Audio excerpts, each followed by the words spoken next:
Uncle, ஏசு கிறிஸ்து சொல்லியிருக்கிறார், விசுவாசிகளால் மற்றவர்களுடைய பாவங்களை மன்னிக்க முடியும்னு சொல்லி. இது சாத்தியமா? Very good. முடியாத ஒன்றை இயேசு கிறிஸ்து சொல்லுவாரா? இல்லை. பாருங்கள் அருமையானவர்களே, சொன்னவர் யாருன்னு பார்க்கணும்.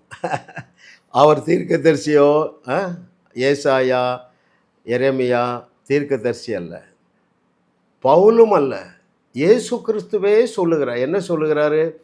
நீங்கள் மற்றவருடைய பாவங்களை மன்னிக்க வேண்டும் என்று சொல்கிறார். அப்படி என்றால் என்ன பொருள்? நம்மால் முடியாத ஒன்றை அவர் சொல்லவே மாட்டார். நம்பர் 1. நம்பர் 2, நீங்கள் அறிந்து கொள்ள வேண்டிய காரியம், அந்த அளவு நம்மை தகுதிப்படுத்தி விட்டார். ரைட்? மூன்றாவது, அந்த அளவு நம்மை வல்லமைப்படுத்தி விட்டார். பல வசனங்களில் நம்ம ஏற்கனவே தியானிச்சிருக்கிறோம் பாருங்கள். எந்த அளவு நம்மை குவாலிஃபை பண்ணிட்டாரு? அவர் இருக்கிற பிரகாரமாக. 1 யோவான் 4:17. அவர் இருக்கிற பிரகாரமாக நாமும் இந்த உலகத்தில் இருக்கிறோம் என்று வசனம் சொல்லுகிறது.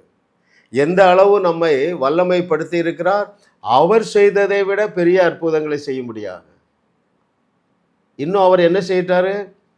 இன்னும் அவர் என்ன சொல்லியிருக்கிறார்? விசுவாசிகளாகிய நம்மை பார்த்து நீங்கள் தேவர்களாய் இருக்கிறீர்கள் என்று சொல்லியிருக்கிறார். இதன் அடிப்படையில் தான் நான் தைரியமாக சொல்லுகிறேன், இயேசு கிறிஸ்துடைய வார்த்தையின் அடிப்படையில் நீங்கள் தைரியமாக பேசுங்க. பல வசனங்கள் இதை உறுதி செய்கின்றன. உடனே இன்னொரு கேள்வி வரும், எப்படி பாவங்களை மன்னிக்கிறது? Okay, right, correct. பாருங்கள், அந்த சப்பானியை இயேசு கிறிஸ்து எப்படி சொல்கிறாரு? உன் பாவங்கள் உனக்கு மன்னிக்கப்பட்டது, உன் படுக்கையை எடுத்துக்கொண்டு நட. அவ்வளோதாங்க. அந்த அளவுக்கு உங்களுடைய நாவிலே இயற்கைக்கு அப்பாற்பட்ட தேவரக வல்லமையை வைத்துட்டு தான் சொன்னார். ரைட்? அருமையான தேவனுடைய பிள்ளைகளை மறந்து போகாதீங்க. பாவங்களை மன்னிப்பதற்காக தேவன் உங்களை அபிஷேகம் பண்ணி வைத்திருக்கிறார். தேவன் உங்களை தகுதிப்படுத்தி வைத்திருக்கிறார்.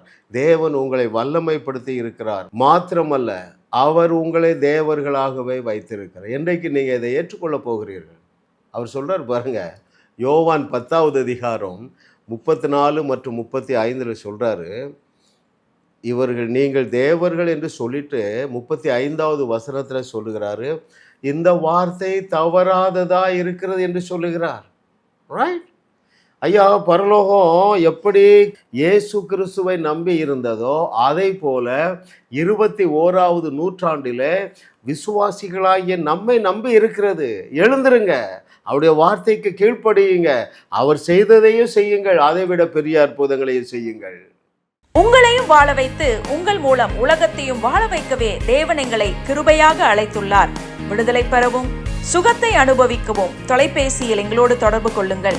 ஜாஸ் மினிஸ்ட்ரீஸ் யூடியூப் சேனலில் தொடர்ந்து செய்திகளை கேளுங்கள், சப்ஸ்கிரைப் செய்யுங்கள், வீடியோக்களை லைக் செய்து பலரோடு பகிர்ந்து கொள்ளுங்கள். அவர்களும் ஆசீர்வதிக்கப்படட்டும்.